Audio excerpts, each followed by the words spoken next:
Sebelum kita mulai pembahasan kita malam hari ini temanya seru nih, tentang ada agama yang zaman now nih, era Zaman digital, hari gini, era 4.0 ini masih jualan mukjizat. Nah ini luar biasa ini, supaya laku agamanya. Nah ya, nah sebelum kita mulai, jangan lupa yang belum subscribe channel LSK Al Hadid, silakan langsung di subscribe, like, komen, dan pencet tombol loncengnya.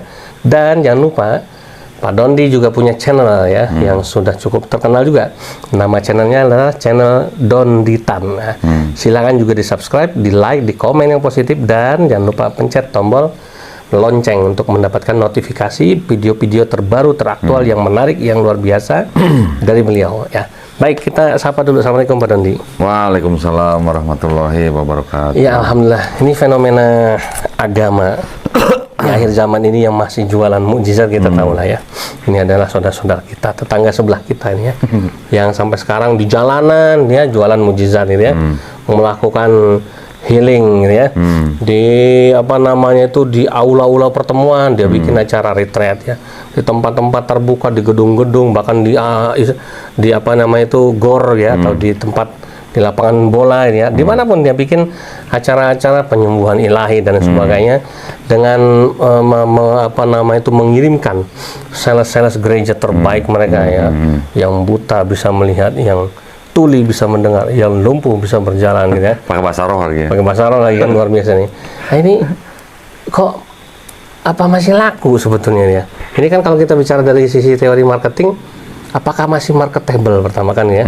Kemudian apakah ini termasuk dalam teori ekonomi itu supply and demand gitu ya, kan gitu ya. Emangnya ada yang mau beli kan gitu ya? Masih adakah yang masih mau tertarik dengan model-model masih begini? ada. Ya, silakan coba. Masih ada. Ya, tapi itu segmennya beda. Segmennya ada tersendiri lah. Orang-orang yang masih bisa menerima hal-hal seperti itu gitulah. Sasarannya kan udah jelas nih sebetulnya. Sasarannya itu biasanya orang-orang yang ya mungkin pendidikannya agak rendah ya, mungkin yang ekonominya lemah gitu ya.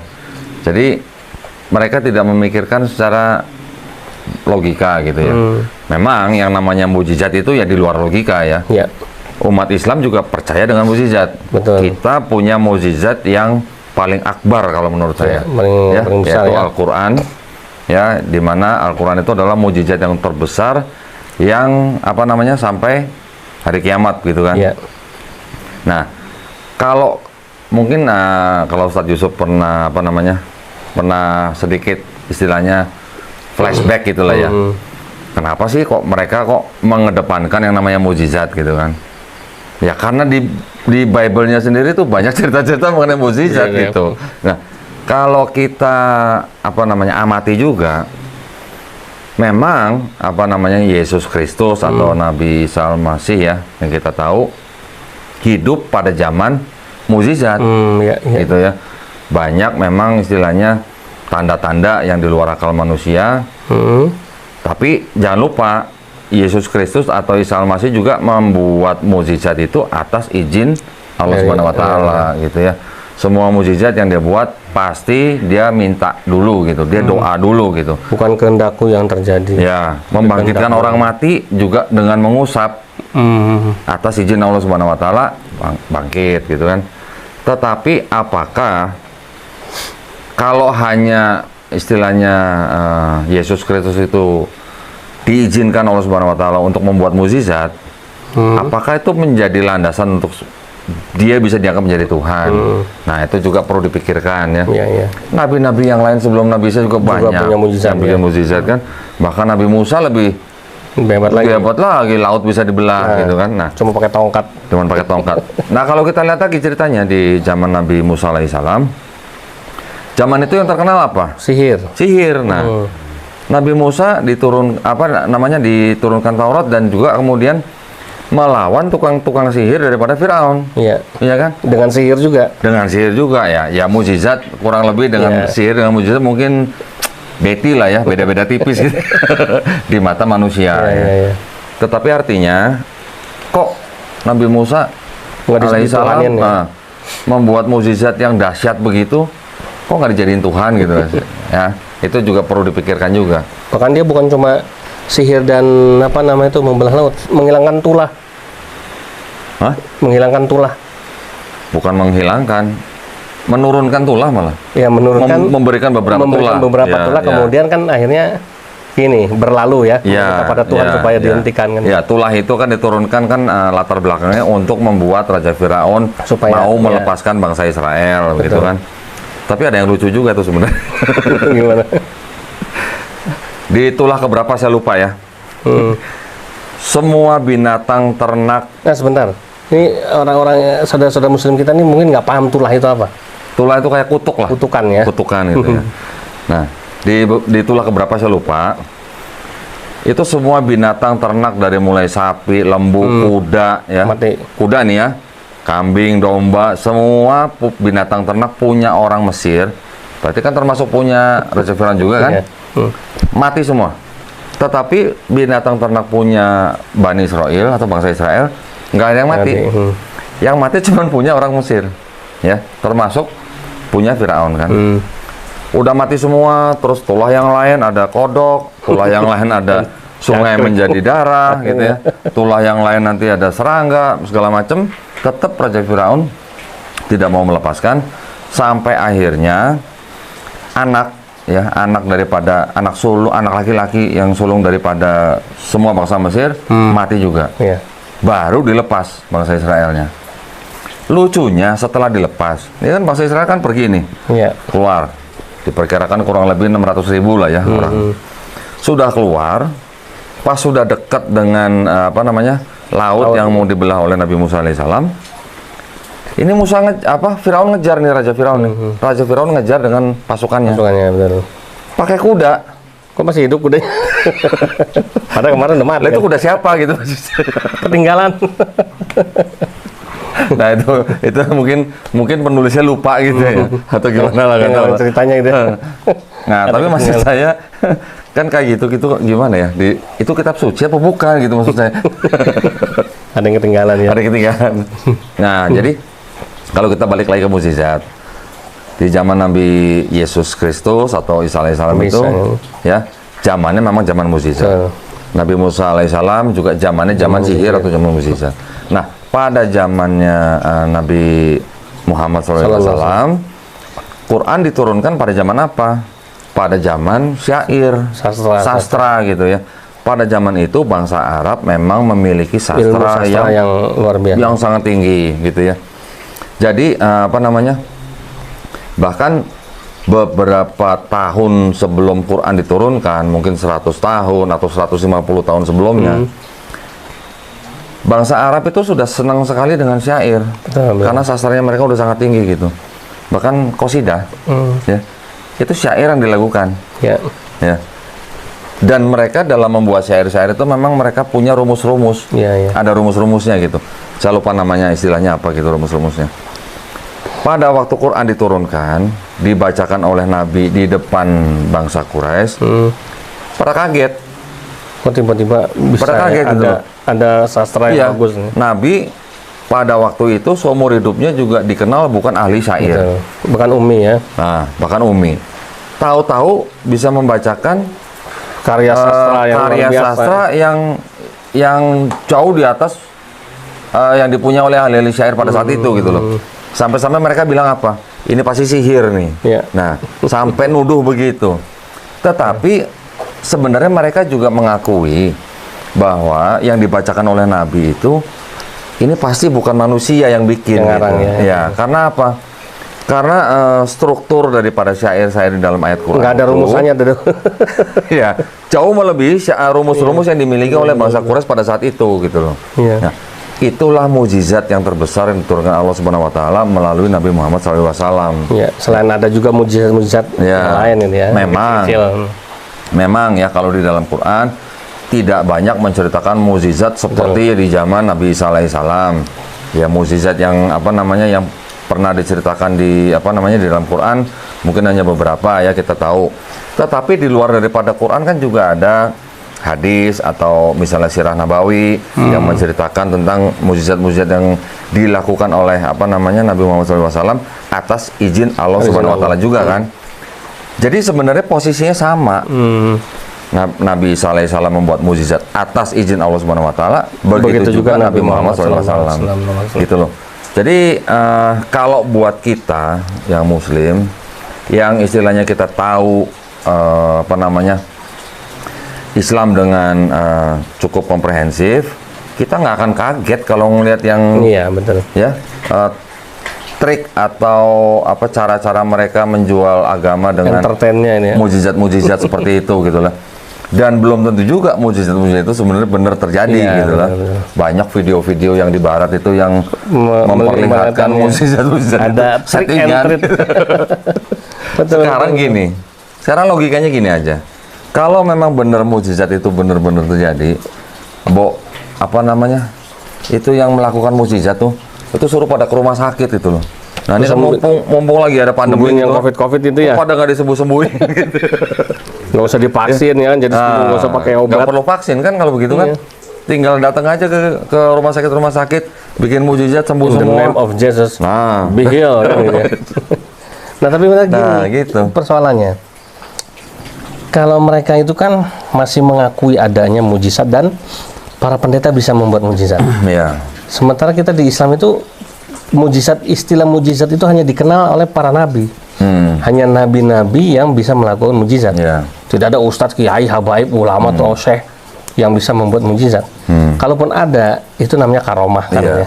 Ma'unah misalnya gitu ya, salah satunya. Sehingga kalau kita mau bandingin nih, ekspektasi orang-orang Kristen ini kayaknya terlalu lebay, terlalu berlebihan, terlalu ketinggian dengan menyamakan mujizat yang dilakukan zaman Yesus dengan mujizat yang dilakukan oleh pendeta-pendeta atau pastor-pastor zaman now nih kan. Kenapa mereka begitu sombong mengatakan in the name of Jesus is a miracle kan gitu kan? Padahal istilah itu kan harusnya hanya pantas kalau Yesus bikin mujizat, oke lah kita masih akui kan gitu ya, memang Nabi Isa alaihissalam punya mujizat itu. Tapi kok songong banget gitu. Kelas manusia biasa ngaku bisa melakukan mujizat. Bahkan Nabi Kristen zaman now nih yang lagi hit gitu ya. Ketika ditanya emang mujizat ente apa? Dia bilang apa? Saya melawan santet. Ya, saya beberapa kali melawan santet dan saya menang. Kalau di Islam itu mah kecil. Itu bukan mujizat itu. Ya. Banyak di kita ya para ahli-ahli spiritual dalam Islam yang bisa melakukan apa yang dilakukan oleh orang Kristen dengan lebih hebat lagi. Sakit gigi datang ya, disedot bisa keluar itu, ulet-uletnya sembuh. Ya kan, digigit ular ya, disedot bisa sembuh. Ibarat gitu, ya, macam-macam pengobatan yang bisa dilakukan oleh Pak Haji, tabib-tabib ya kan, para praktisi supranatural dalam Islam yang lebih hebat lagi daripada mereka. Tulang patah, coba ke Sangkal Putung itu, ke Pak Haji Ali Cimande kan gitu, bisa lurus lagi hanya dengan modal Bismillahirrahmanirrahim, kun fayakun. Luar apa bisa? Kun fayakun. Ya, misalnya gitu kan. Ada ustadz yang di TV yang begitu pakai kun fayakun. Iya, makanya nggak usah disebut ini namanya. Kan, gitu. Jadi, tapi sehebat apapun di Islam, mereka nggak berani nyebut itu mujizat. Ya, kenapa? Tahu diri. Yang tahu diri kan gitu. Itu ya. Ya gimana Pak Doni? Ya gimana ya? Kan gini ya. Kalau sebuah agama yang benar, kan sebenarnya bukan berdasarkan mukjizat. Itu, betul. Ya. Sekarang kalau Ustadz tadi bilang mereka jual agama dengan mukjizat seperti itu, yang kebenarannya ya boleh dipertanyakan ya. Seperti tadi saya bilang, kenapa mereka nggak ke rumah sakit nyembuhin orang-orang gitu ya. Kita di Islam berdakwah itu dengan mukjizat yang jauh lebih besar dari mereka. Benar. Dengan Quran itu udah mukjizat sebenarnya. Kalau benar-benar dipelajarin maksud saya ya. Kalau cuman hanya menjadi bacaan, mungkin yang baca tidak menganggap ini sebagai mukjizat. Tetapi kalau mempelajari isi Quran, apa saja di dalamnya, yang sudah banyak sekali bukti ya, yang membuktikan bahkan bukan dari kalangan Muslim, bahkan dari orang-orang kafir, membuktikan isi Quran gitu. Dari mungkin sains ya, dari mungkin yang lain lagi, banyak sekali sebenarnya. Di Quran sendiri itu kurang lebih ada 1000 ayat yang berkenaan dengan sains. Ya, saya mengutip pernyataan Dr. Zakir Naik nih. Kurang lebih ada 1000 ayat yang berkenaan dengan sains, di mana kurang lebih 80% itu sudah terbukti benar. Masya Allah. Menurut sains. Ya. Dan itu bukan cuma yang Muslim yang buktiin dong. Ya, yang membuktikan bukan Muslim loh, yang membuktikan justru orang-orang di luar Islam ya. Yang 20% belum terbukti salah, tapi juga belum terbukti benar. Ya. Insya Allah. Perlu waktu. Nah, entah Zaman itu belum tahun habis. depan, entah itu 10 tahun, entah 100 tahun. Iya. Ya, Nah, walau alam bisawab. inilah mujizat Al-Quran. Nah, kan, gitu. itu. Kalau Iya. udah habis 100% selesai dong. Selesai. Kan gitu. Atau mungkin gini, Pak Dondi. Karena mereka ini tidak punya cara ya kan untuk membuktikan kebenaran agama mereka, baik dari sisi teologisnya, sejarahnya, kitab sucinya yang penuh dengan segala macam kelemahan. Akhirnya cara satu-satunya cara yang paling gampang untuk memikat orang ya dengan cara ini kan begitu. Iya. Kan nah, begitu. itu tadi yang kita kembali lagi tadi yang awal ya. Mereka tujukan itu kan kepada segmen tertentu orang betul. ya. Segmen ini kan yang mereka sasar ini kan adalah orang-orang yang mungkin ya gampang percaya dengan hal-hal yang apa namanya di luar logika gitu loh. Nah, bukan saya bilang orang Islam tidak menggunakan logikanya, tetapi maksud saya yang mengesampingkan terus dia lebih mudah percaya hal-hal seperti itu. Terus kemudian di belakangnya juga ada iming-iming. Iming-imingnya itu kan yang penting sebenarnya, bukan mujizatnya gitu loh. Kira-kira gitu tak? Ya itu deh, makanya kan tentu kita alhamdulillah kita bersyukur pada Allah Subhanahu wa taala bahwa memang Islam itu landasan dari kebenaran Islam itu sudah kokoh, sudah dibangun sama Allah sebegitu kuat. Sehingga tidak perlu melakukan cara-cara. Jadi begini, di Islam sendiri ya ada memang tadi ya sebagian para sebagian dari ada ustadz, ada pak haji atau kiai atau siapapun itu yang memang ahli di bidang tadi ya, di bidang pengobatan ya kan, di bidang supranatural dan lain sebagainya. Tapi hebatnya di Islam itu tidak semua orang Islam itu percaya, mudah percaya, kemudian tidak semua orang Islam itu juga setuju, tidak semua orang Islam juga ibaratnya itu larut menjadikan itu sebagai tujuan utama kan gitu. Jadi kalau di Kristen ini kan ini menjadi satu tren gitu ya, menjadi satu-satunya komoditas dan ini menjadi satu andalan, ya kan, andalan mereka gitu ya. Kenapa? Ya tadi udah kehabisan cara untuk bisa membuktikan kan ya. Sebaliknya tadi kan Pak Doni bilang ya bahwa ada sebagian besar umat Islam itu yang membuktikan nilai kebenaran Islam itu bukan cuma sekedar kita berdoa ya kan, kemudian pengen tahu-tahu tiba-tiba sembuh. Ya, misalnya saya pengen, ya Allah, saya ini merasa badan saya ada yang kurang baik, misalnya ada jinnya, ada setannya. Kemudian saya baca ayat kursi 7 kali, kemudian tiba-tiba hilang misalnya gitu ya. Rumah saya kok kelihatannya kurang nyaman, kayaknya ada yang mengganggu saya ya, secara goib. Itu di Islam itu hal semacam itu ada memang. Ya, yang kemudian mempercayai itu, kemudian dia memerlukan itu, tapi tidak semua. Landasan utama itu bukan itu. Landasan utama bagaimana ya seorang muslim, bagaimana rumahnya mau nyaman, mau keluarganya sakinah, kemudian mau dirinya itu mendapatkan ketenangan. Satu ya dekat sama Allah, taqarrub ila Allah. Ya kan? Kemudian baca Quran di dalam rumah setiap hari kan begitu. Kemudian banyak berzikir kepada Allah, ala bidzikrillahi tatmainnul qulub kan begitu. Itu yang dibangun. Jadi dasar-dasarnya ini adalah bagaimana mengamalkan ajaran-ajaran tadi.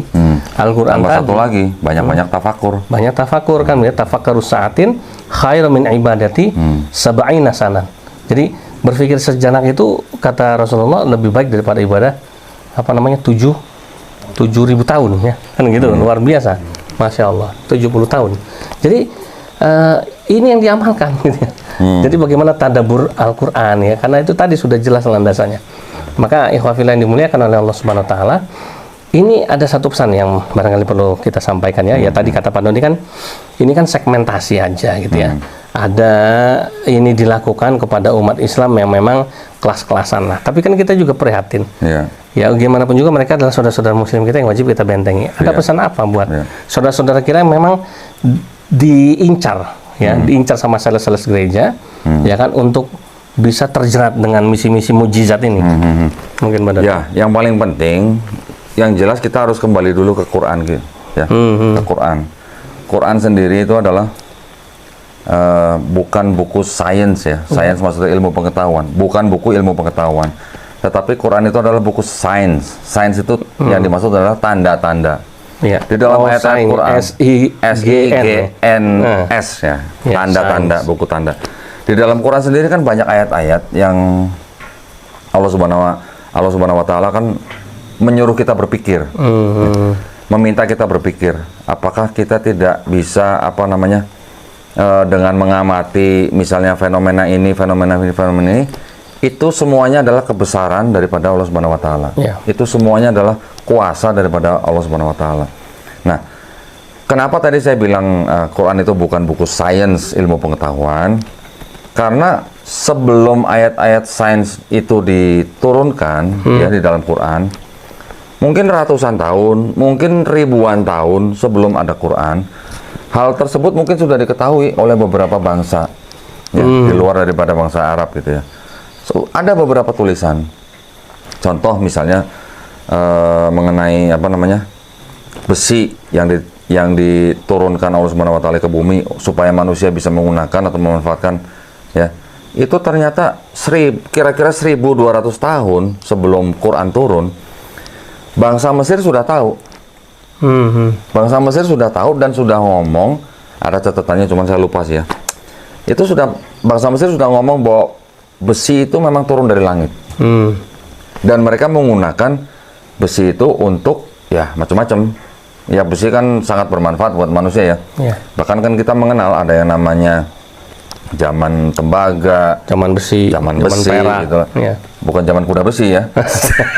Apalagi jam tangan besi.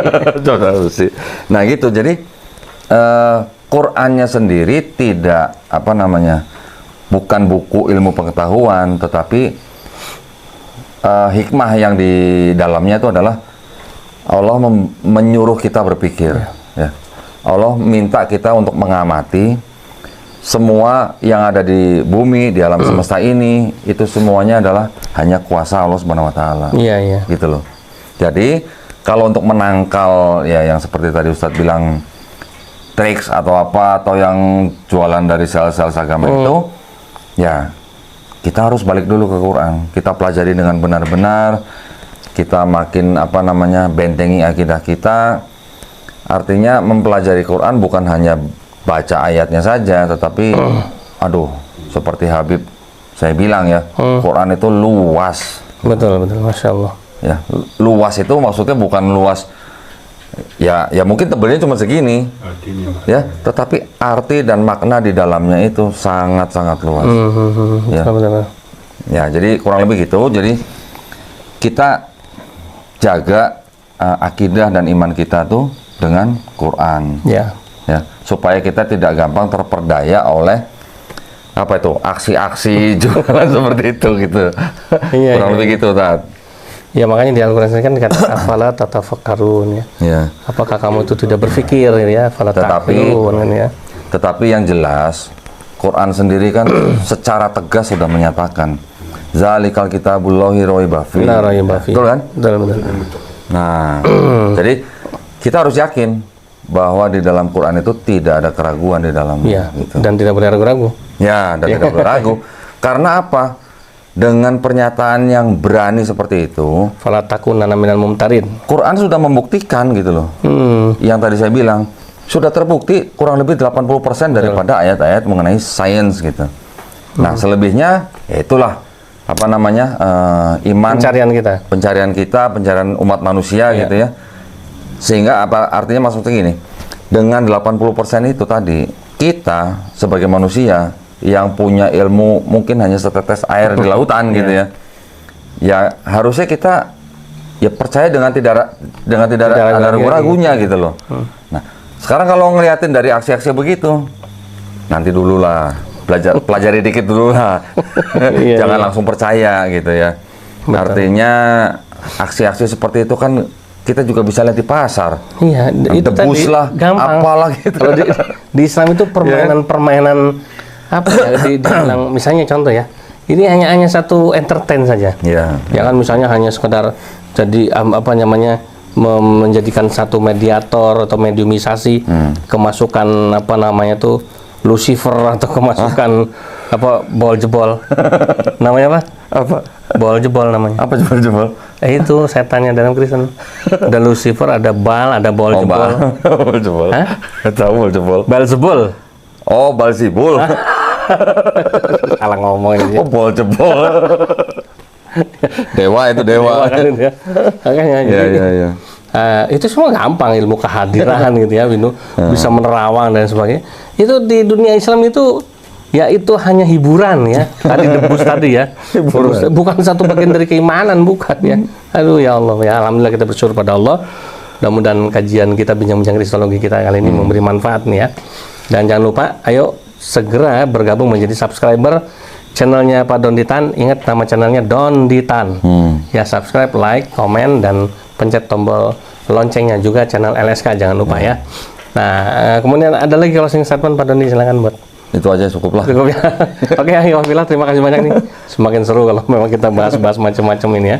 Mudah-mudahan bincang-bincang kristologi memberi manfaat. Dan mohon maaf lahir batin apabila ada kata-kata dari kami berdua yang salah. Kami akhiri dengan membaca doa penutup majelis. Subhanakallahumma rabbana wa bihamdika asyhadu an la ilaha illa anta astaghfiruka wa atubu ilaik. Assalamualaikum warahmatullahi wabarakatuh. Waalaikumsalam warahmatullahi wabarakatuh.